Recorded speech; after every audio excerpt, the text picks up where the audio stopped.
podcasting/interviewing skills. I think it'll always be like that.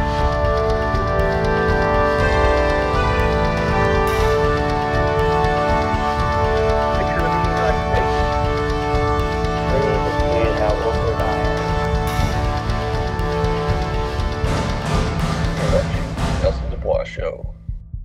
Hey everyone, thanks again for tuning into the show. Today's guest is Joshy Willo. We are both from the same kind of area in South Australia. I grew up in a small town called Wardner on the Eyre Peninsula, and Joshy lives in a small town called Ellison, which is probably 150 kilometres from Wardner. So we both kind of grew up in the same kind of atmosphere, and it's really, really enjoyable to talk about some of their experiences there. We cover everything from his one night stand performance with Triple J Unearthed, and some of the successes he's seen and difficulties being in such a small town.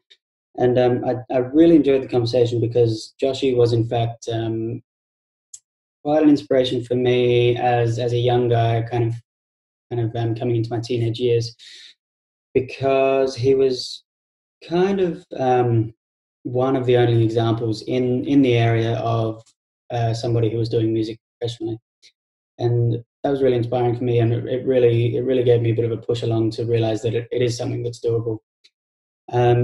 So yes, please enjoy the interview. This is Joshy Willo. Hey Joshy, how you doing? Yeah, good, Nelson. Fantastic. Thanks for being on the show. I just want to ask just a simple question to begin. When people ask you what you do, what do you tell them? That's a tough one. I do a lot of different things, but I guess majority of my time is taken up farming. So I usually come up with that as more of a ratio of time that I put into stuff. I'm a full-time farmer, but I spend a lot of time playing music, and I always have. I've always made sure I put a lot of effort and time into my music, and play a lot of music on weekends. And that's probably the advantage with a bit of farming. It is seasonal, so there's certain times of years when I am flat out on the farm and I can't fit a lot of music in, but then there's other times of the year where I can fit in a lot of music, as much as I can fit, really. So it's just a matter of going with the ebb and flow of the seasons. And even the music where I am here, where I live in Elliston on the Eyre Peninsula, is pretty seasonal. Our summers is usually my busy period. In our spring, summer, early autumn, that's probably the busiest part of my year for music. And then it fits quite nicely with farming, because then the rest of the year I'm flat out farming. So that's how that ratio kind of fits in a long version. Yeah. Have you ever looked at making music 100% of your income, whether that's been a goal, either it still is or it has been, or whether that's been a reality for you ever? Honestly, I feel like a bit of a cop-out for that. I've had a slight crack at it, I would say, but I'm not sure. I think it's part of my personality. I enjoy hard labour, so I don't know. Maybe that's a bit of an association with a reward for effort. I don't know. Maybe I'm not sure, but I have periods where I could easily live off music for sure. I'm also, I guess I've been had impressed upon me a good work ethic, being a farmer, and I very rarely sit idle. I'm always doing something. When you were giving it a red hot crack, how many years, or is that still the case, or how many years ago was that? When to try to get to, I guess it's probably only a couple of years ago. Like, for an example, like I guess I've never really done it solely. I'll have periods where, say, I'll have 2 or 3 weeks where I would call myself a professional musician. But they were mainly residencies, and I would fit them in with my farming year. I'd go play a residency, say in Alice Springs, and I often used my music as a way of allowing me to hang out in places that I froth on. Like, so I love my hiking, I love the outdoors, I love bird watching, and a lot of nature stuff. So if I have an opportunity to go play music out in any of those areas where I would love to tick off my list, I'll use my music as a motivator for that scenario to make that work. But say, back to your question, probably a couple of years ago, I was probably the height of my gigs per year probably got to around between 30 and 40 for a few years. And that was fitted in with full-time farming. So I was flat out, and there were times where I was seriously burning the candle at both ends. And you do pay the price for that, but I think that's probably the only way you learn how hard you can push it before you start losing your marbles a bit. I'd say that's come with age for me. I've always pushed it pretty hard as far as how much energy I put into things. And I guess as I've got older, I've had to be careful about making sure I have a bit of downtime here and there.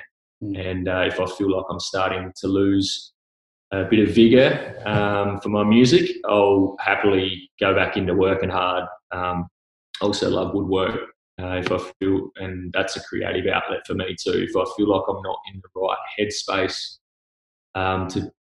because it's really special to me, music. If I'm not in the right headspace to be making something that I'm proud of, I won't push it, and I'll leave it, put it down, and find another creative outlet, which is my woodwork. And I can do that behind closed doors.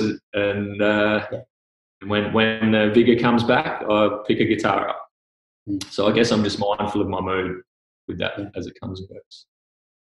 Yeah, it seems like you've got a lot of control over, maybe not control, but at least influence over how you spend your time, and you make kind of really informed decisions about how you're feeling and stuff. It's really, it's what I'm trying to achieve as well at the moment. I think everyone's trying to strike that balance, and I don't know, there's always this equilibrium in the middle, and you're always going one side's getting a bit heavy, or it's just the balance of life, I think. I guess that is potentially why I've never really tried to go gung-ho, flat out, full-time music, is because my music has always been really, really quite sacred to me. And I don't know whether that means I'm a bit protective of it, or whether I cherish doing it. So I make sure, to the best of my ability, that I don't want to get jaded on it, because it gives me so much joy, I guess. Yeah. After that period of being quite busy, as you said, a few years ago, with doing 30 odd gigs plus farming in a year, on the kind of come down from that, did you feel jaded after that? I didn't actually. I think as I was knackered, I was exhausted, and that's physically would be the toll. I actually found like music helps me keep a level, an even keel, and I actually found like the more music I was playing, like those years when I was playing a lot of music, I felt like I was doing my music justice by playing it that much, and it pumps your tires a bit, I guess, and I've found that it brings me in contact with people that enjoy my music, and it also because of that I get a lot of motivation from I guess making people happy, playing music, and it's the most practical use of my music is people getting enjoyment out of it. I mean, primarily I do it because I like doing it, and I like writing, and I love sort of getting in those inspired moments. But then when I actually started releasing my music, it was a facet of enjoyment that I never even comprehended, that you could sort of, what's the correct term I'm looking for, but that you could sort of really connect with people, or people can relate to things that you're going through, and they can get use out of it, whether it's without, I hesitate, like it's not like medicine, but it's good for people. It helps people work through things, and I feel like that's probably the highest purpose of music, is to be able to resonate with a fellow human, and help them get through whatever they're getting through. Yeah, 100%. Can you give us 3 artists that you listened to when you were 19? 19. Yeah. Trying to think of where I was when I was 19. I was like first year uni, I reckon. I've always listened to a lot of old stuff, but in saying that, I've always listened to heaps of things. Like I'd be lying if I didn't say Matchbox 20 probably when I was 19, but probably also things like Smashing Pumpkins, Neil Young. I've always listened to Cat Stevens heaps from a really young age. He's always been relevant to whatever age I've been. You're thinking there probably is a bit of Limp Bizkit at 19. And Rage Against the Machine, I was actually a drummer. I was primarily a drummer until probably about 21 or 22. I was probably in my first band as a guitarist. Up until then, I was a drummer. So I played in a lot of bands with my brother and sister and uncle as a cover band. I was drumming in that when I was probably 12 or 13. And then with my brother in my brother's sort of mate's age group, I was the youngest in the group. That was a Rage Against the Machine cover band called One-Legged Seagulls, and that was bloody great fun, especially at I would have been 16 probably when I was drumming for them. So I was really not supposed to be in a pub, but it was bloody good fun. Yeah. And who have you been listening to this week or the last 2 weeks? I've actually feel a little bit naive, but I've really only just started listening to a bit of John Lennon. Okay.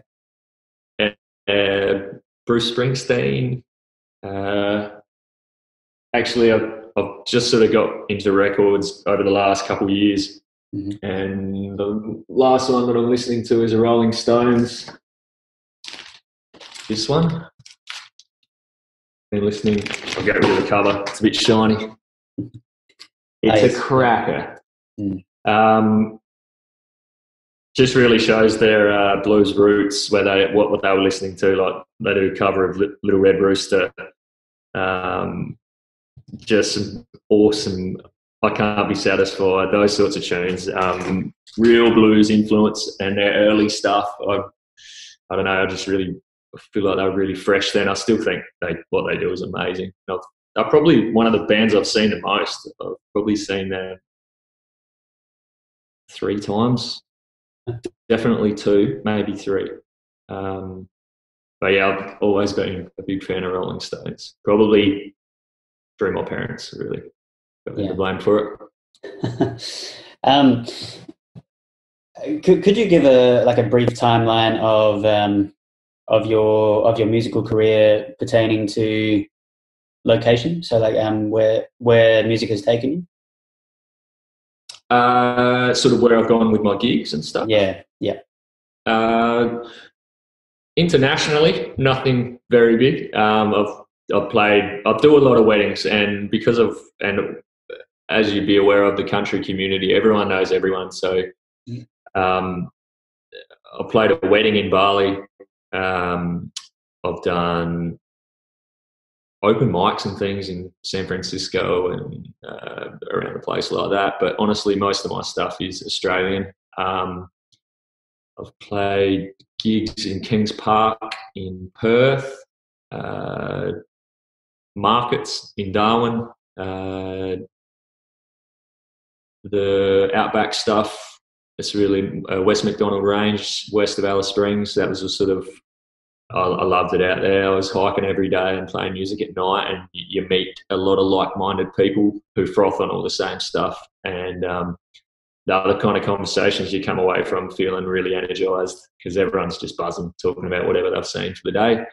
We'll Penny a Pound a couple times, like Flinders Ranges, heaps of gigs in Port Lincoln, Woodner, Streaky Bay, Sojourner, Elliston, Adelaide, Clare Valley, Auburn, Clare, Harndorf, Bridgewater, and a few places south of Adelaide and in Adelaide.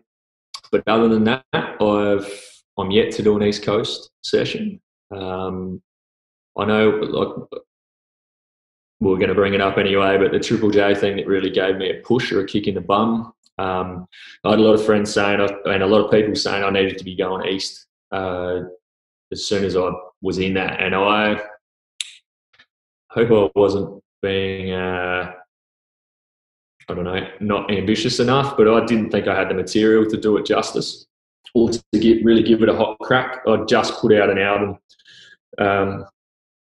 leading up to that competition, the One Night Stand on Unearthed Triple J, and I'd never planned to release that album.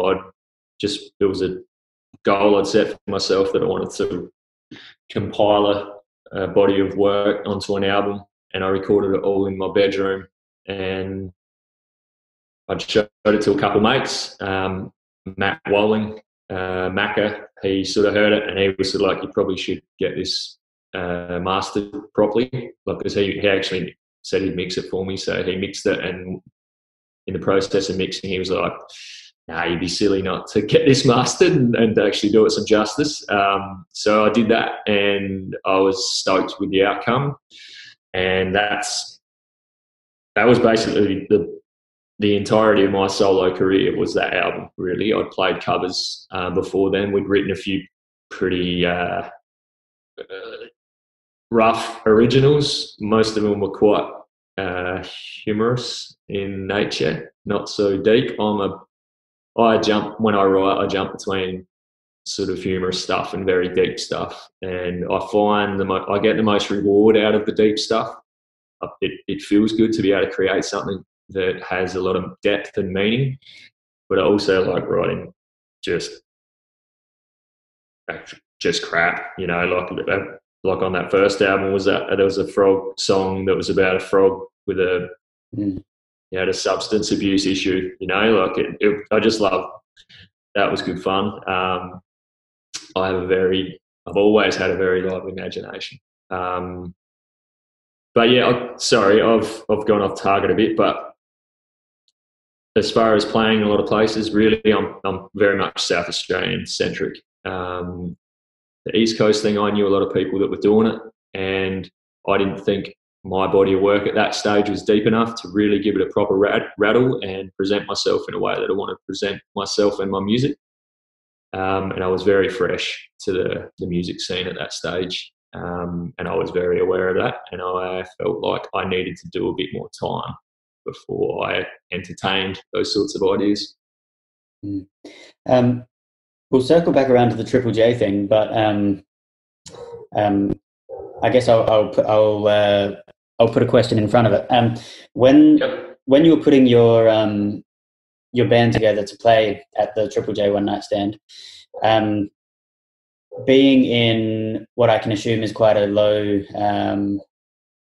pool of musicians, especially like really, really exceptional ones. No offense to anyone.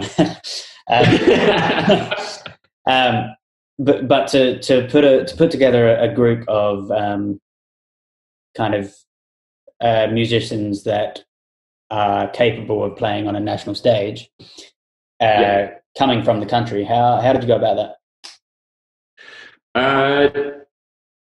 It was tricky, but it also wasn't tricky because I really just wanted to, at that stage, you know, it was only going to be 4 or 5 songs.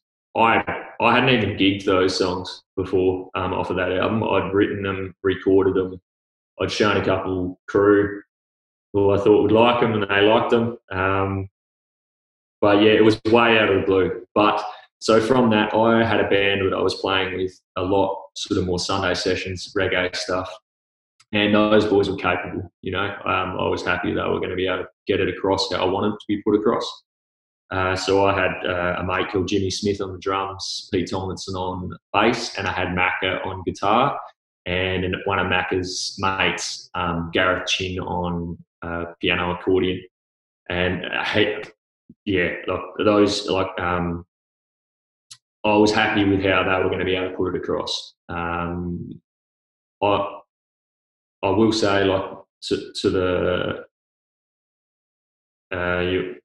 I've come into contact, as you've mentioned, like with people that are just freakish, and that's been probably another massive reward that I feel so lucky to have come into contact with these people that are just phenomenal at what they do. And often I've found have come at it from different angles. I wouldn't say I've been classically trained or any real training. Like I learnt to read music and I never really used it. So I sort of forgot it. Like I've probably been blessed with a good ear and I can listen to stuff and play it. And that's probably made me lazy because I don't see the point in reading. But at the same time, it does make me feel like maybe to pay music its full respect, I should probably do it. I should read, but I guess it's the character that I am, and my personality is I can get away with a fair bit, and I'm not. And my music, I wouldn't say my music is overly complicated anyway. But then I've chatted to people. The first album I recorded professionally, I was mixing with people who would come from a full trained music theory background, and they knew everything to pieces, and it was amazing. I really enjoyed hanging out with those crew. The way I just never hung out with people like that before, and I'd come from a full jamming background, and where, you know, everything's quite fluid and spontaneous, and that's how I've always jammed. I'm more of a jamming background sort of person. And I had as an example, I had some strings in to do a little section in a song that I wanted strings on, and I sung them basically the melody that I wanted them to roughly follow, and they jotted it down as I was singing it to them, and I was like, what are they doing? And they'd like, I don't know the correct terminology, but they'd scribed it down basically, and nailed it, absolutely nailed it. And I guess I was always very careful in those interactions where I would give a guideline. This is roughly the roadmap I want you to follow, but I know you guys are going to be able to do it way better than that. So, you know, explore it however you want to explore it. And if you want to go down a rabbit hole, you go down that rabbit hole and you chase it, you know. I guess I wanted to show them off. I wanted them to sort of shine. And I think that made for good interactions in the recording part of it, because I really wanted people to enjoy what they were doing when we were recording. So to come back to Triple J Like a Version, what is it and how did you become involved in that? So Triple J is a national radio station in Australia, for those that don't know, and they have I guess it's like an amateur music website that has unsigned artists on it, I guess, from all walks of life, all age groups. They have an Unearthed hire as well.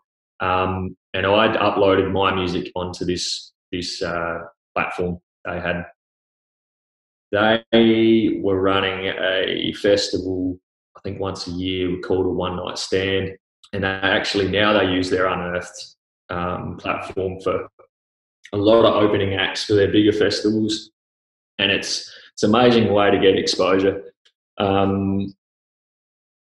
They, you know, if it's really good, you'll get airplay on their national station.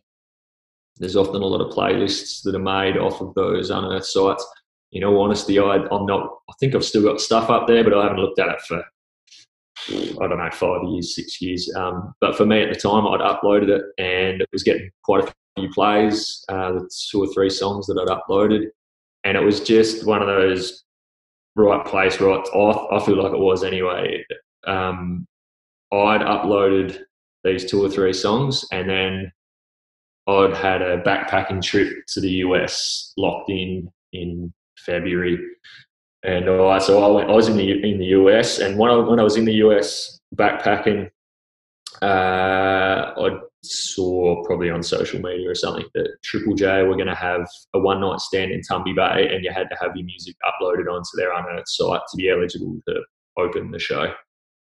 And I didn't think much of it, honestly. And there wasn't much I could do from over there, so I just really kept up what was going on social media, and I was getting lots of hits nationally as far as listens, because they were given a bit of rotation to a few different options for the festival, and I was lucky enough to get the berth, really. I got a call from one of the main fellas, the doctor, and I was in a backpacking joint in San Francisco when I had that conversation on like a payphone, I think it was. And then I had about 2 weeks to get home and finalise my band, get some practices in, and get organised, and all the other bits and pieces that were part of that, interviews and newspaper stuff. It was really good fun, and it was probably quite a high point in my music career as a solo artist, I guess. Did you enjoy those 2 weeks, or did you find it kind of stressful and bureaucratic? I loved it. It was a part. I mean, I was pretty nervous, and parts of it were pretty frightening, but a lot of it was a fair rush. That stuff. It was. Once I knew I had the gig, I was just focused on making sure I nailed stuff. I wanted to make sure I had the boys on board that I wanted to get on board. Work out how I was going to get practices done, where we could catch up, and then I had to sort out flights and all those sorts of things to get home. It was pretty easy. It wasn't. It wasn't like I was having to get to places to have interviews or anything like that. It was often over the phone or, so in short, it was fun. It was really good fun. And especially that was by far the biggest crowd I've ever played to. That would have been, I think it was 7,000 or 8,000 people, which was big for me. That is a big rush. It was. Yeah, I was there actually. I saw it. Yeah. It was good fun. Yeah. What is the best piece of equipment you have that is up to the value of $100? Whether that's musical or, you've mentioned woodworking, so like it could be some kind of tool or just something to improve your life in general. That's a tough one. Honestly, like a comfy seat. Like I've got a favourite little chair that I sit in, and I don't write on an overly expensive guitar, but it is more than $100. For some reason, I just find there's this nylon string guitar, this one, that it's nothing special, but it just I like jamming on it. It's I think I wrote half of the songs off the second album and probably half the songs off this third album that I'm currently working on that nylon string for some reason. It's just a comfortable guitar. What is there a reason that you don't perform with that one as much, or do you perform with that one? Um, Not really any good reason. I've started using it live to play a couple of Rodriguez covers because they present well with a nylon string, because I think a lot of his songs are played on a nylon string. I just find a nylon string it's quite warm. Other than that, though, it's probably more. I feel like with my steel string, it's a Maiden 225. That's kind of my workhorse. I'm happy with the pickup. It doesn't give me any grief. It does its job. Cops are hammering, and yeah, it's a good workhorse, and that's probably why I stick to the steel string. Yeah. Outside of music, who's the first person that comes to mind when you think of the word successful? That's a really tough one. Honestly, I think anyone that comes across as me as being happy, I feel like is successful to me. Success is a lot of different things to different people, and it really comes down to your personality, I think. I mean, the obvious one is that success is money, but often money doesn't bring you happiness. And I feel like anyone that is happy and happy in their own skin, I feel like that's success. They're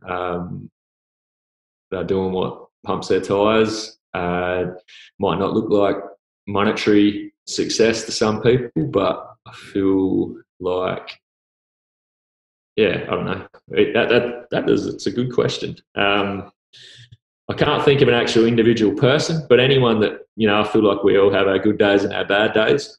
If someone's looking happy with their day, or they're having a smile or cracking a joke, I feel like that's good. I feel like that's successful. Who's the first person that comes to mind when you think of the word punchable? Punchable.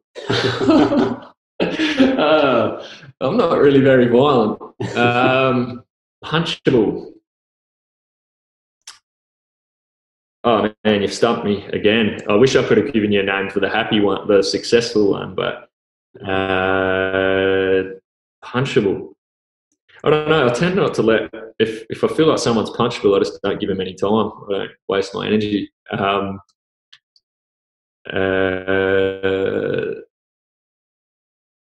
No, you got me. I don't really want to punch anyone. I feel like if it gets to that, they're probably not worth it, If you can't actually discuss the problem or the reason that you're not very happy with them, then move on.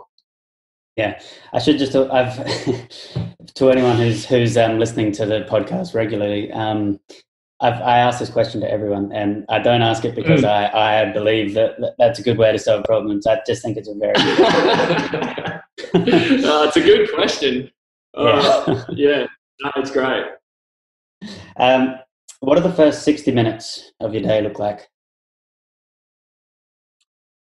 Honestly, probably unremarkable. I really should have a better. It's something that I wish I could strive to do better. I wish I was a morning person. I love the morning time. I love watching the sunrise come up.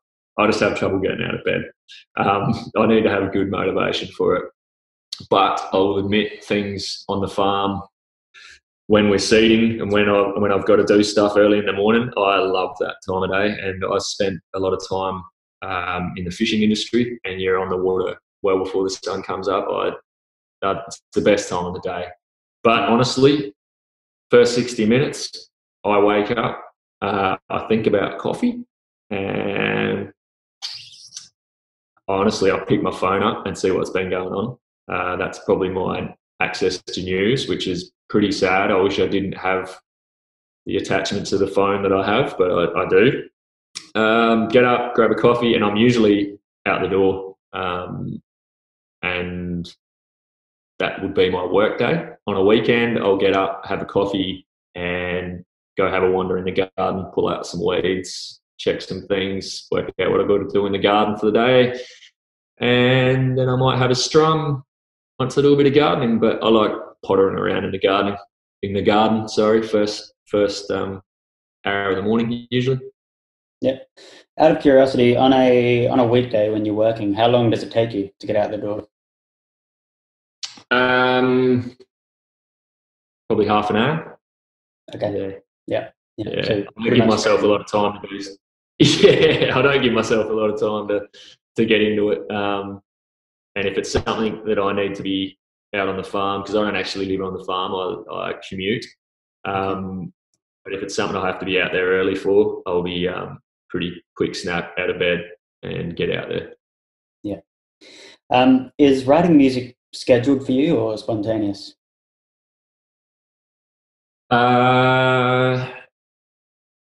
Starting a song is spontaneous. Finishing a song is generally I have to schedule that. I find the first stages of a song come really easily, whether it's the inspiration for a song, whether it's a line or some words or an idea, or just a phrase I have enter my head during the day. I often find when I'm doing something pretty mundane or monotonous, I'll often have little puffs of inspiration jump into my head, and I've got into the habit of using my phone a lot. I'll jot it down in my notes, or I'll sing into my voice notes to get a melody down. That initial start of it is always spontaneous. I can't force it.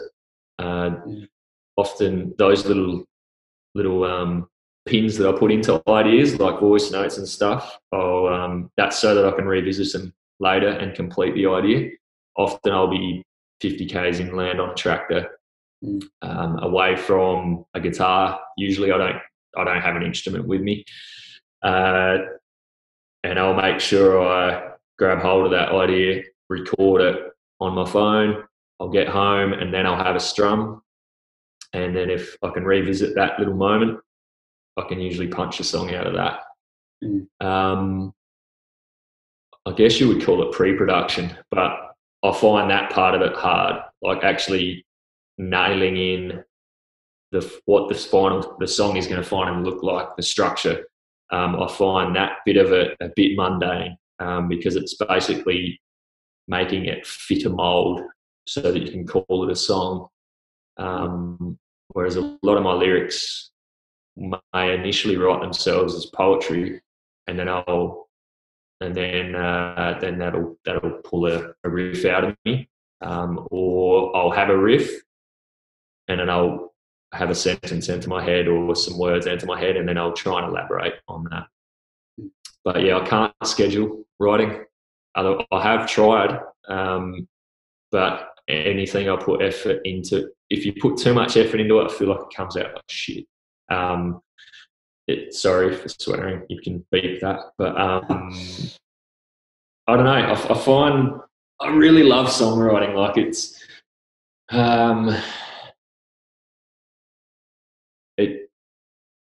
I don't know. I've tried to explain it before, and I know a lot of writers. We would all feel the same way. I think you're kind of stalking inspiration, but you don't want to try too hard. It's a bit like a wild animal. You don't want to scare it. You don't want to move too quick. You don't want to push yourself on it.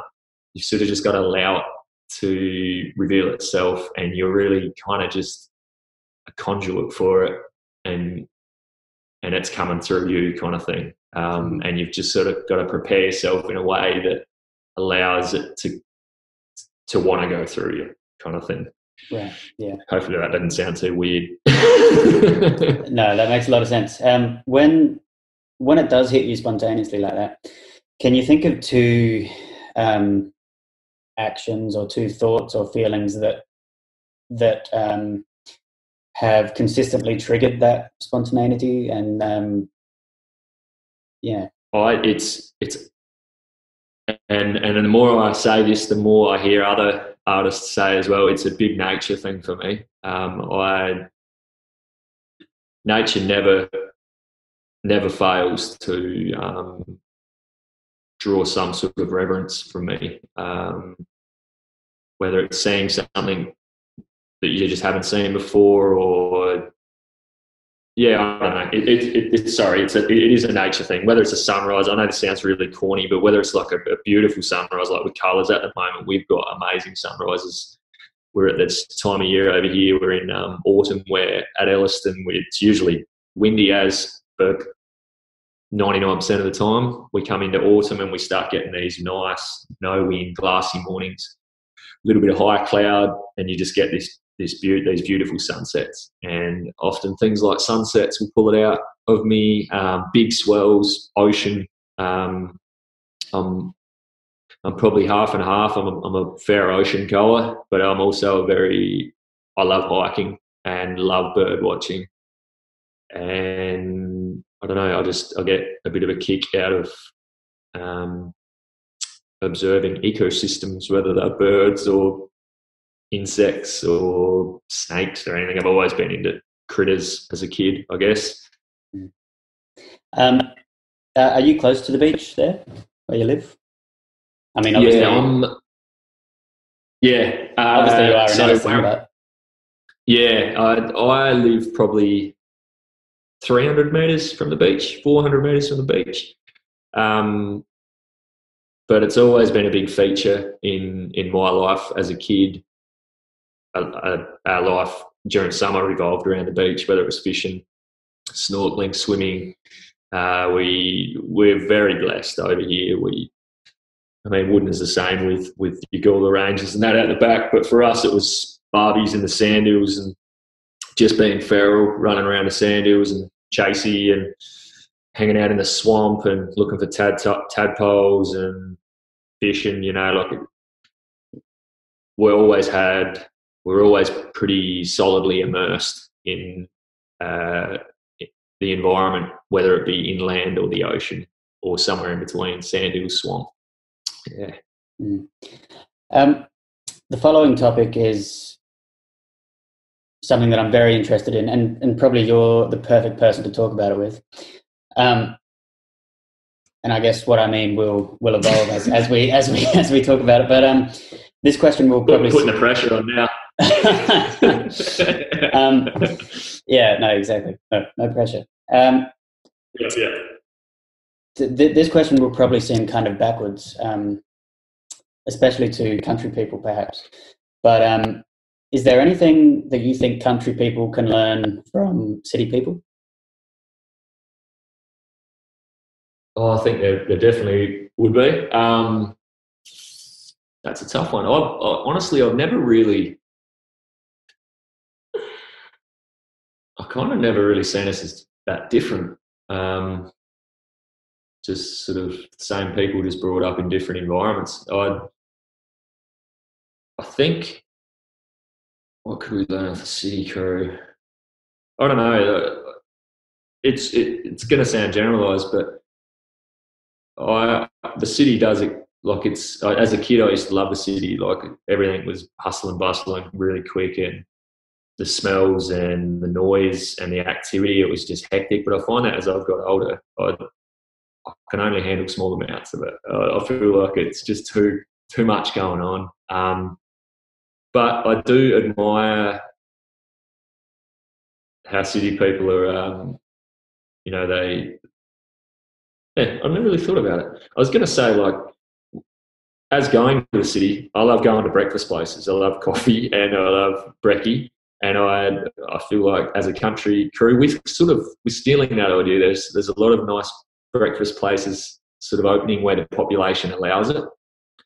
I'd flip that on its head and say, in the country, I kind of feel like community-wise, the city could potentially learn a bit from that.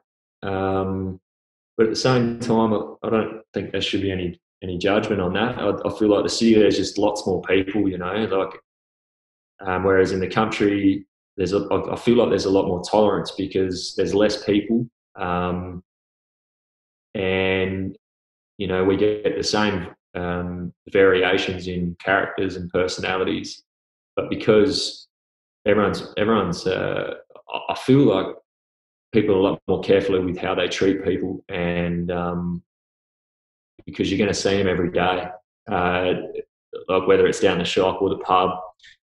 And so it's a lot easier just to get along with people than to hold grudges and stuff. Whereas in the city, I feel like you could probably, because there are so many people, you could avoid coming into contact with people if.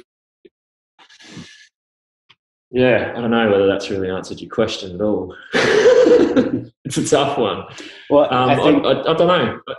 I don't like to judge people on, they could learn this from us or we could learn this from them. I often feel like people just do the best with what they've got, Yeah. I'd be hesitant to say that we do anything better than the city crew, and vice versa. I feel like there's obviously things we can learn off each other, but I don't know whether labelling city crew and country crew is probably a fair way to do it. Probably. Yeah. Mm-hmm. Yeah, I think answering it the other way around is probably a much more common way to do it, and probably easier. It's a lot easier to think that city people can learn something from country people. But again, you don't want to criticize or push people into groups. Yeah, I think there's definitely pros and cons with both environments that you get brought up in. I feel like probably to a degree there's a lot more options in the city as far as education and I guess even down to sports, like whether you're into soccer or anything like that, or country sports are generally your footy and your cricket, your netball, maybe some basketball and some cricket. I think I said cricket. Yeah, I guess maybe options in that respect.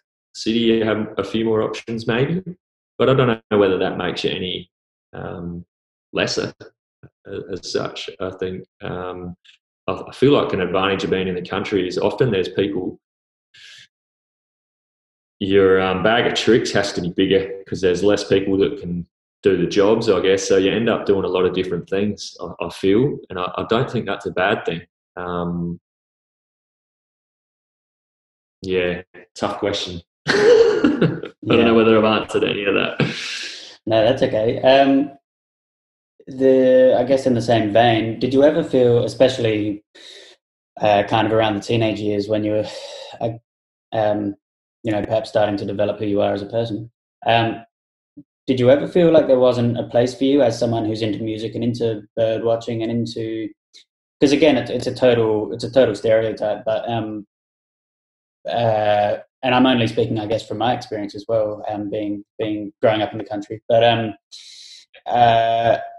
yeah, the men can be quite hyper masculine sometimes. Of course, not everyone, and they're super into their footy and don't really care that much to think about birds and all that kind of stuff, or music even to a degree. Did you ever feel? Yeah. Did you ever feel ostracized in any way, or as if there wasn't a place for you there?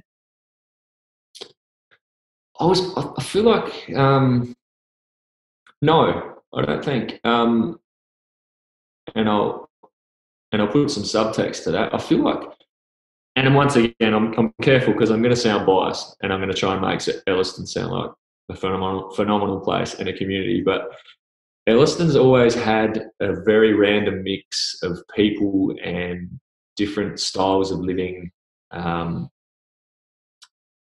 And it's got a thriving artistic community, which I think, I don't know, our differences and our quirks were kind of encouraged, I feel, in Elliston.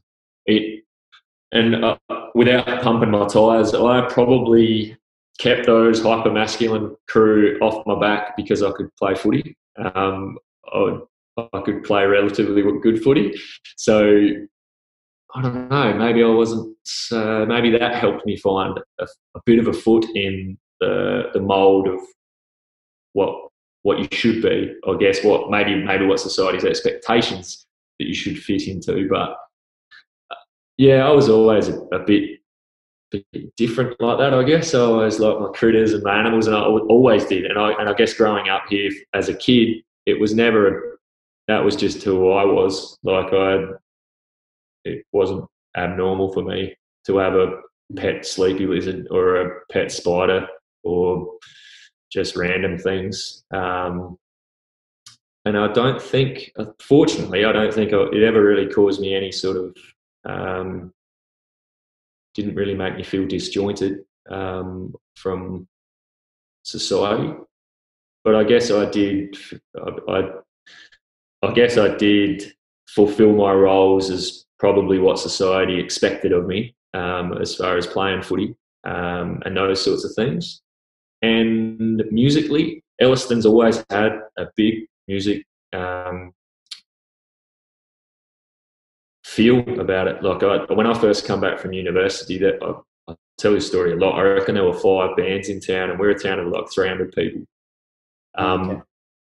And there was and a lot of these older crew that had bands. It didn't worry them having young crew play on their gear. Like they'd have often there was a back shed, or like at one stage there was Hooters shed, Snake Pit. They had PAs set up at them all year round, and as long as you just did a courtesy call and gave them a ring and said, "Listen, man, the boys are going to go have a jam tonight, if that's okay," and they were like, "Yep, go for it. Just turn the lights out, turn the power off, whatever." Like it was all, it was encouraged. I will say, the music side of things, and coming from a musical family, it was no surprise either that I was flat out playing music. So I think I've been very lucky to have been brought up in the community that I was brought up in. Yeah. In the last 2 years, can you think of anything big that you've changed your mind about in the last 2 years? Last 2 years. I don't know whether it's a full black and white changed my mind about it, but it probably, I kind of put it down to getting more comfortable in your skin.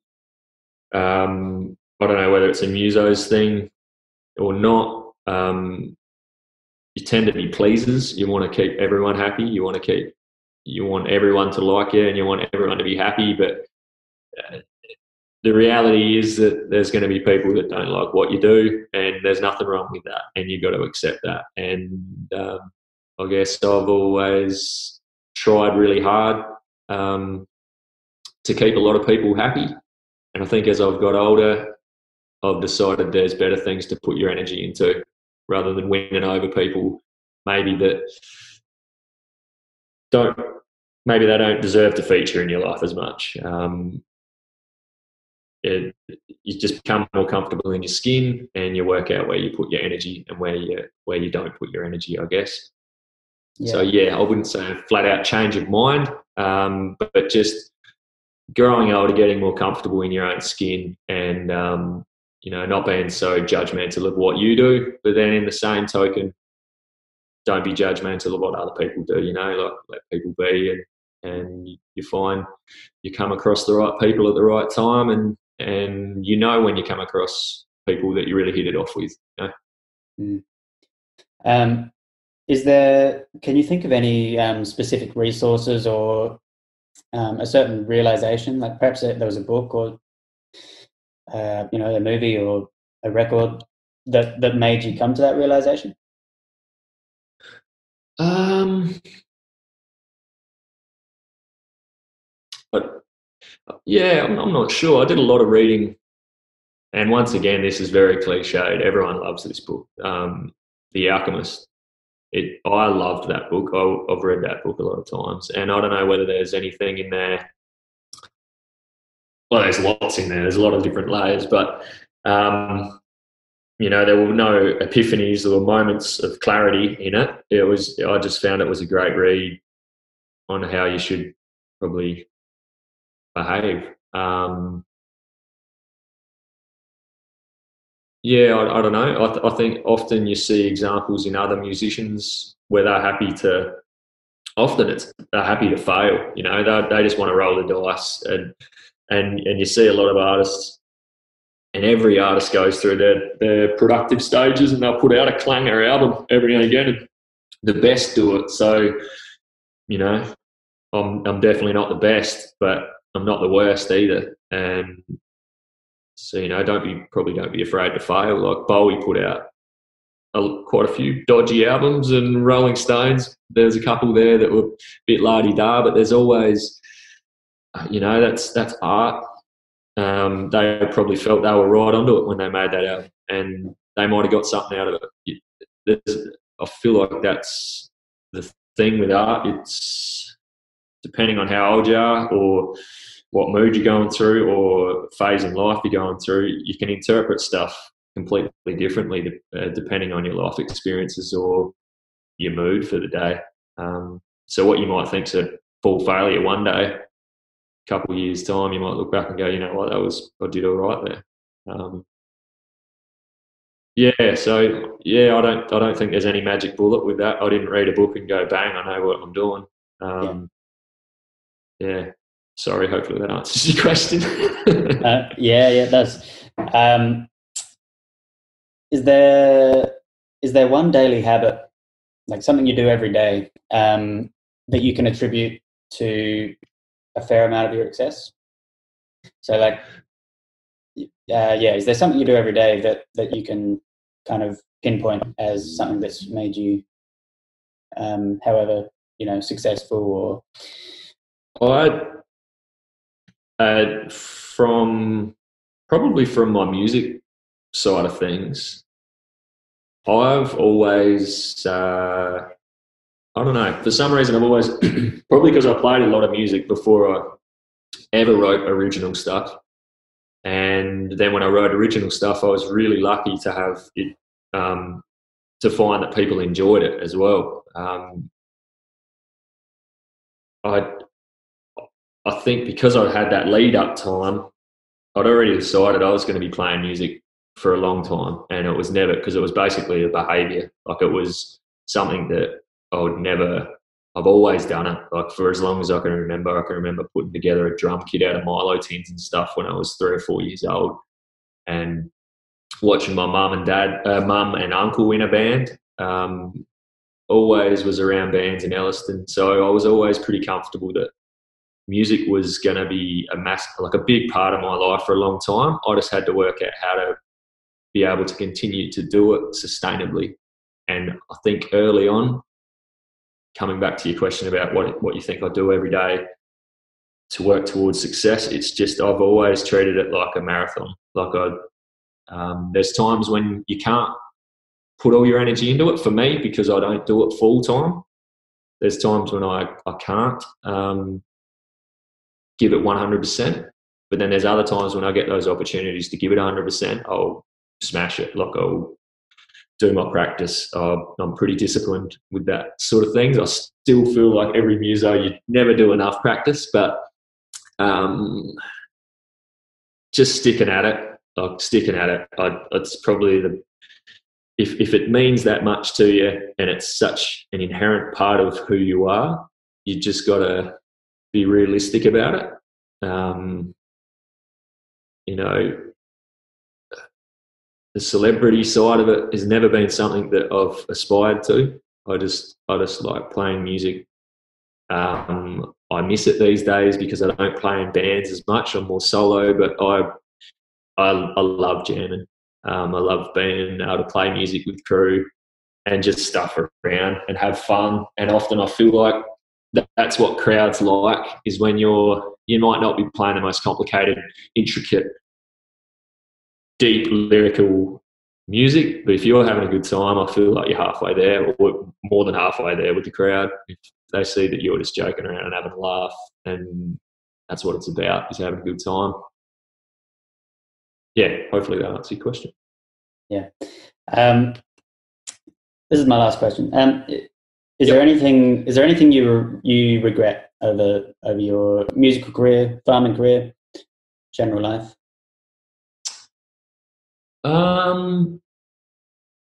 I've actually, from very early on, I was very careful about, I don't know where I picked it up from, might have been The Alchemist or something, that you should you should try, if you're making a decision on something, you got to make sure it's not something you're going to regret, and don't let regret creep into your life.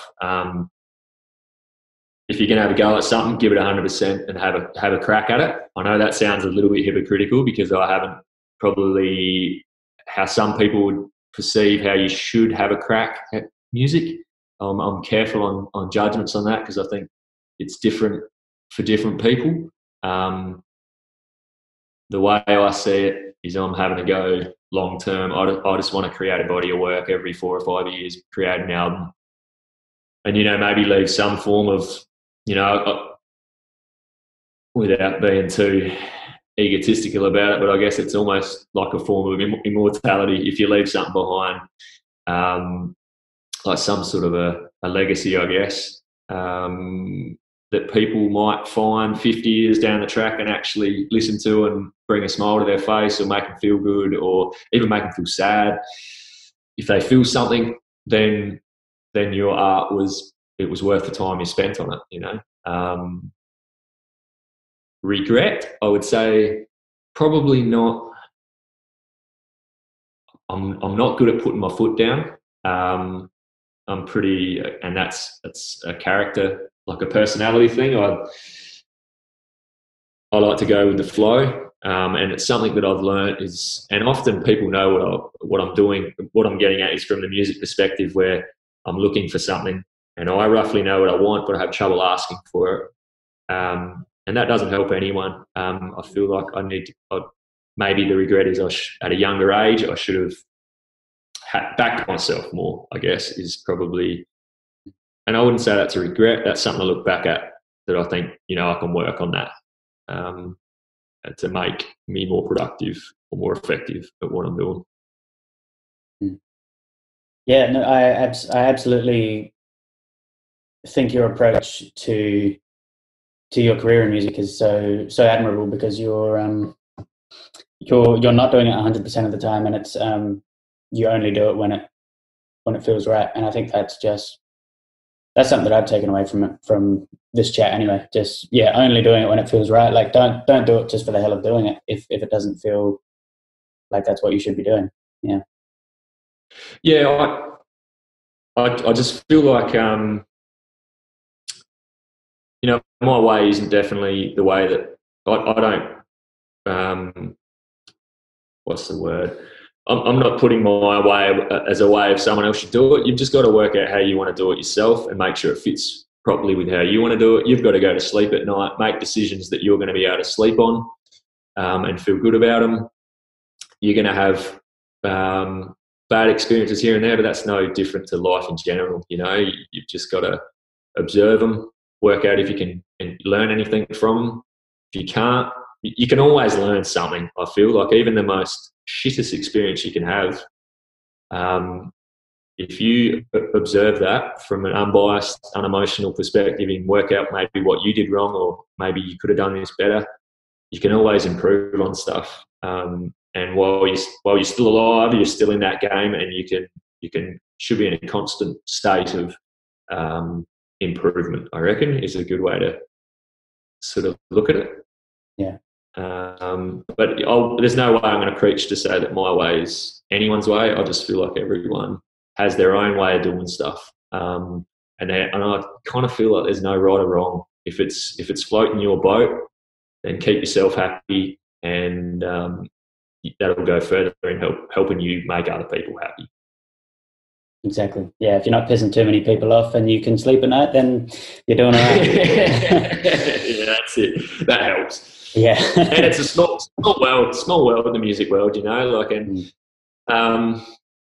not that anyone needs to be told to behave themselves, but I feel like I'm a big believer in what goes around comes around, and the whole karma thing, like I don't see it as a threat or anything, but I just feel like if you're trying to put good stuff out there, that's all you can do. And one day you might have some good stuff come back at you.